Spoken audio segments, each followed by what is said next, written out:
একটা সপ্তাহ নিজের বাড়িতে থেকে সাহিত্য আর রূপা তিন্নিকে নিয়ে চক্রবর্তী বাড়িতে গেছে।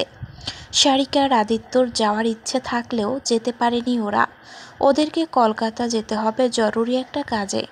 6 বছর আগে ট্রেনে ভিড় ঠেলে ওঠা সারিকা আর আদিত্যর কাছে এখন নিজেদের গাড়ি আছে, তাতে করেই যাবে ওরা। হাসি খুশির স্কুলে আজ ছুটি, তাই 2 মেয়ে আর এক ছেলেকে নিয়েই বেরিয়ে পড়েছে ওরা কলকাতার উদ্দেশ্যে। আদিত্য ড্রাইভিং সিটে বসেছে, 4 চাকা চালানোটা অভ্যাস করে নিয়েছে।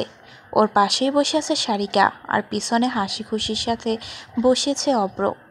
সারিকার পার্সোনাল অ্যাসিস্ট্যান্ট পায়েল আগেই চলে গেছে সেখানে। আদিত্য গাড়ি চালাতে চালাতে সারিকার দিকে তাকায়। নিজেকে তোমার হাজব্যান্ড হিসেবে পরিচয় দিতে আমার গর্ব হয় সারিকা। সারিকা ফুরুকুসকে তাকালো। আমি আজ যা হয়েছি সেটা তো শুধু তোমারই জন্য আদি। তুমি আমার লাকি চার্ম।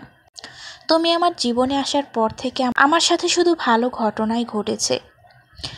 সেদিক থেকে দেখতে গেলে তুমিও কিন্তু আমার লেডি লাক।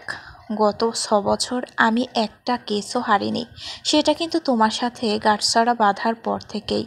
I love. কথাটা আদিত্য শেষ করার আগেই জোরে একটা চিমটি খায় সারিকার কাছ থেকে। সারিকা ফিসফিসিয়ে বলে, সংযত হও আদি। পিছনে ছেলেমেয়েরা আছে, মুখে লাগাম দিতে শেখো। আদিত্য একবার পিছনে তাকিয়ে ড্রাইভিংয়ে মন দেয় আবার। সারিকা পিছনে তাকায়। খুশি ভাইকে আমার কাছে দিত, ওর মনে হয় খুব ঘুম এসেছে। খুশি কোনো রকমে অভ্রকে পিছন থেকে সামনে পাঠায় সারিকার কাছে। সারিকা অভ্রকে ঘুম পড়াতে ব্যস্ত হয়ে পড়ে। 20 তলার বিল্ডিংয়ের 4 তলা আর 5 তলা সেজে উঠেছে বিভিন্ন লাইটস আর বেলুনে। ব্যানারে জলজল করছে আদি সারিকা ফ্যাশন হাউস।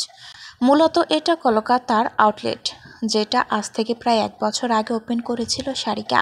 আজ 1 বছরের অ্যানিভার্সারি উপলক্ষে সারিকা আসছে এই অনুষ্ঠান অ্যাটেন্ড করতে। ঝাড়গ্রাম থেকে কলকাতায় আসতে আসতে সারিকাদের সন্ধ্যা হয়ে যায়। ওদের গাড়ি এসে থামে বিল্ডিংয়ের সামনে। ওরা গাড়ি থেকে নামতেই ওদের ওয়েলকাম করতে কয়েকজন এসে উপস্থিত হয়।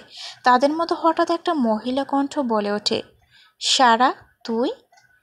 প্রায় ভুলতে বসে একটা পরিচিত মহিলা কণ্ঠ শুনে সারিকা এবং আদিত্য দুজনেই সেই মহিলার দিকে তাকিয়ে চমকে ওঠে। সারিকার মুখ থেকে বেরিয়ে আসে, দেবযানী। দেবযানী এগিয়ে আসে সারিকার দিকে। সারিকা দেবযানীকে ভালো করে লক্ষ্য করে।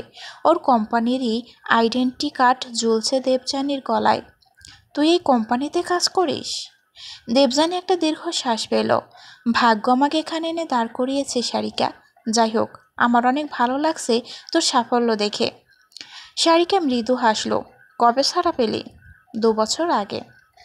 সারিকার কিছুই বলল না দেবযানীকে। গাড়ি থেকে হাসি খুশি আর অভ্রকে নিচে নামায়।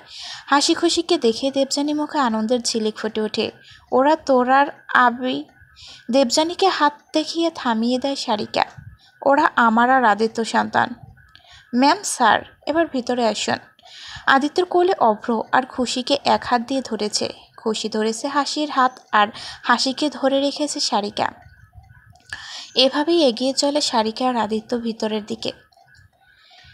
প্রায় 8 বছর পর মুখোমুখি দাঁড়িয়ে আছে আবির আর সারিকা। দেবযানীর সঙ্গে ওরও ইনভাইটেশন ছিল এই পার্টিতে, তবে আবিরের চোখ হাসি আর খুশির দিকে। চোখে মুখে তার আনন্দ উপচে পড়ছে। যেই কারণে ও সারিকাকে ছেড়েছিল সেটাই পায়নিও, অথচ যাকে দোষী বানিয়ে ছেড়ে দিল সেই আজ স্বামী সন্তান নিয়ে সুখে জীবন কাটাচ্ছে। ওরা হাসি খুশি। কথাটা বলে আবির হাসি খুশির দিকে এগোতে গেলে সারিকা সামনে বাধা হয়ে দাঁড়ায়। খবরদার, আমার মেয়েদের ধারের কাছেও আসবেন না। 2 ফোঁটা জল গড়িয়ে পড়ল আবিরের চোখ দিয়ে। ওদের সাথে একটাবার কথা বলতে দাও আমার সারিকা, না হলে যে আমি মরেও শান্তি পাবো না। না আবির, আমি চাই না আমার মেয়েরা তোমার সাথে পরিচিত হোক। পায়েল ওদের নিয়ে যাও। পায়েল হাসি আর খুশিকে নিয়ে যেতে গেলে আদিত্য ওদের বাধা দেয়। দাঁড়াও পায়েল। আদিত্য অভ্রকে কোল থেকে নামিয়ে হাসি আর খুশিকে ধরে আবিরের সামনে দাঁড় করায়। আবিরের চোখে চোখ রেখে বলে, mister Abir Chatterjee, meet my daughters Aishani Sarkar and Sarbani Sarkar. Sarika বিস্মিত চোখে আদিত্যর দিকে তাকালে আদিত্য চোখের ইশারায় আশ্বস্ত করে সারিকাকে। আবির হাঁটু মুড়ে বসে হাসি খুশির সামনে। আমাকে ক্ষমা করে দিস তোরা, তবে তোরা একদম যোগ্য মানুষের কাছে বড় হচ্ছিস। তোরা খুব লাকি যে তোদের বাবা আদিত্য সরকার। আবিরের চোখ ভিজে ওঠে। হাসি আবিরের চোখের জলটা মুছিয়ে দেয়। তুমি কাঁদছো কেন আঙ্কেল?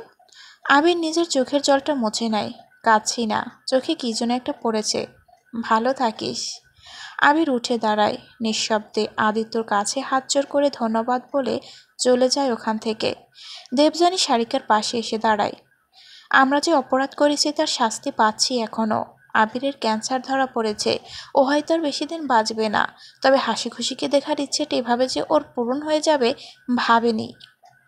পারলে আমাদের ক্ষমা করে দিস।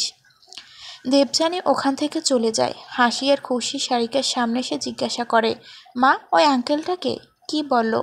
কাঁদছিল কেন ওই আঙ্কেলটা? আঙ্কেলটার বুঝি খুব কষ্ট? সারিকা দুই মেয়েকে নিজের পেটের কাছে জড়িয়ে রাখলো। কেউ না মা, ওই আঙ্কেলটা তোমাদের কেউ না। চলো বসবে, চলো। ঘড়ির কাঁটায় রাত 1টার মতো বাজবে। অনেক রাত হয়ে যাওয়ায় সারিকা আর আদিত্য ঝাড়গ্রাম যেতে পারেনি। কলকাতায় একটা হোটেলে উঠেছে ওরা। অভ্র অনেক আগেই ঘুমিয়ে পড়লেও হাসি খুশি এখনও জেগে আছে। দুজনে আপন মনে বিছানার ওপার খেলছে। সারিকা ব্যালকনিতে দাঁড়িয়ে দাঁড়িয়ে কিছু একটা ভাবছে। আদিত্য পিছন থেকে ওর কাঁধে হাত রাখলো। সারিকা ঘাড় ঘুরিয়ে তাকালো আদিত্যর দিকে। তুমি? আদিত্য সারিকার পাশে দাঁড়ালো। আবিরের কথা ভাবছো? সারিকা মাথা নাড়িয়ে না বোঝালো। আদিত্য মুচকি হাসলো। যেখানে মিথ্যাটা খুব সহজেই ধরা পড়ে যায় সেখানে মিথ্যে বলে কি লাভ সারিকা? সারিকা একটা দীর্ঘশ্বাস পেল। প্রকৃতি ছাড় দেন, কিন্তু ছেড়ে দেন না। আদিত্য ভুরুকুচকে তাকালো। মানে? মৃত্যু পথযাত্রী একজন মানুষের মৃত্যু কামনা করা উচিত নয়, তবুও সেই মানুষটাই তো কয়েকটা বছর আমাকে বেঁচে থাকতেই নরকের যন্ত্রণা ভোগ করিয়েছিল। প্রকৃতি তার বিচার করেছে আদিত্য। আমাকে নিঃস্ব করতে চাওয়া মানুষটাই আজ নিঃস্ব হয়ে গেছে। কষ্ট হচ্ছে? না, তবে খারাপ লাগছে। আমরা আবিরের ট্রিটমেন্ট করতে পারি না? সারিকা চকিতে তাকালো আদিত্যর দিকে। আবারও একবার বিস্মিত হলো আদিত্যর কথা শুনে। এই মানুষটা আর কতভাবে মুগ্ধ করবে ওকে। নিজের বউয়ের প্রাক্তনের জন্য এরকম ভাবনা তার মাথায় আসতে পারে, সেটা একমাত্র আদিত্যই। খরচটা আমরা চালাতে পারি, কিন্তু দ্বিতীয়বার ওর মুখোমুখি হওয়ার কোনো ইচ্ছে আমার নেই। কিন্তু ওদের সাথে যোগাযোগ করব কিভাবে আমরা? ফোন নাম্বার, ঠিকানা কিছুই তো আমরা জানি না। সারিকা কিছু একটা ভেবে উত্তর দিল, আমি অফিসে ফোন করে কানেক্ট করছি। তুমি তাহলে কালেক্ট করো, আমি হাসি খুশিকে ঘুম পড়াচ্ছি। আদিত্য যেতে গেলে পিছন থেকে ডাক দেয় সারিকা, এই শোনো। আদিত্য ঘুরে তাকায়। হ্যাঁ বলো। আমার মনে কিন্তু আবিরের জন্য এক ফোঁটাও জায়গা নেই। আমার পুরো মনটা জুড়ে শুধুই তুমি আর আমার সন্তানরা। আদিত্য ঠোঁট যুগল প্রসারিত হয়। আমি জানি। হিমশীতল এক বরফের দেশে জানালার কাছ ধরে দাঁড়িয়ে আছে এক অর্ধবয়স্ক রমণী। মুখের গড়ন এবং শরীরের ভাঁজ দেখে বোঝা যায় বয়স তার 50-এর কাছাকাছি। পরনে শীতকালীন পোশাক, হাতে একটা বয়স 11-12 বছরের বালকের ছবি। কোথায় হারিয়ে গেলি পলাশ আমাদের কাছ থেকে? তোর শোকে দিদি জামাইবাবুও চলে গেলেন, আর এখানে আমাকে সবাই একা করে দিল। তুই তো তোর মাসিমণিকে খুব ভালোবাসতি বল। তাহলে এই মাসিমণিকে কিভাবে ভুলে গেলি তুই? কিভাবে আছিস 26টা বছর আমাকে ছেড়ে? একবারও কি মনে পড়ে না তোর আমার কথা? কাউকে না বলে বেরিয়েছিলি সাইকেল নিয়ে। সাইকেল পেয়েছিলাম কিন্তু তোকে পাইনি। কোথায় আছিস তুই? মহিলাটির কাঁধে কেউ হাত রেখে বলো, শোভা। শোভা চোখের জলটা মুছে ঘুরে তাকালো লোকটার দিকে। লোকটা বলো, তোমার বোনপো আর এই পৃথিবীতে নেই শোভা। বেঁচে থাকলে কিও ফিরে আসতো না? নিজের পরিচয় ঠিকানা বলতে পারার মতো যথেষ্ট বড় ছিলও। শোভা নিজের দুহাত দিয়ে সরিয়ে দিল লোকটাকে। আমার পোলু বেঁচে আছে, কিচ্ছু হয়নি ওর। দেখবে ও একদিন ঠিক ফিরে আসবে আমার কাছে, আর আমি সেই দিনটারই অপেক্ষা করছি। গভীর রাত, ঘুম নেই সারিকার চোখে। ওর সঙ্গে রাত জাগছে আদিত্য। মেয়েদেরকে ঘুম পড়িয়ে ওরা ব্যালকনিতে বসে বসে রাতের কলকাতা দেখছে। হঠাৎ সারিকা বলে উঠল, কতগুলো বছর পর রাতের তিলোত্তমাকে দেখছি আবার। জানো আদি, রাতের এই কলকাতা শহরটা আমার খুব পছন্দের। যাবে লং ড্রাইভে? আদিত্যর থেকে এমন কথা আশা করেনি সারিকা, তবে ওর এই প্রপোজটা মন্দ লাগেনি। হ্যাঁ বলতে গিয়েও থেমে যায় সারিকা। কথা পাল্টে বলে, ঝাড়গ্রাম থেকে এত দূর ড্রাইভ করে এসেছো, এমনি টায়ার্ড তুমি। রাতটুকু রেস্ট নাও, কাল আবার সকাল সকালই বেরোতে হবে। হাসি খুশির স্কুল আছে। কালকের দিনটা না হয় এখানেই থাকি, শহরটা ঘুরে দেখি। এখন একটু রাতের কলকাতাটা ঘুরে আসি। মাথা খারাপ নাকি? ছেলেমেয়েরা ঘুমোচ্ছে আর আমরা লং ড্রাইভে যাব? পায়েল তো পাশের রুমে আছে, ওকে এখানে ডেকে নাও। ও হাসি খুশি আর অভ্রর কাছে থাকুক, আমরা ঘুরে আসি আর ওদেরকে নিয়ে কাল সকালে বেরোবো। সারিকা চিন্তিত সুরে বলল, বলছো? কিন্তু এদের একা রেখে যাওয়াটা কি ঠিক হবে?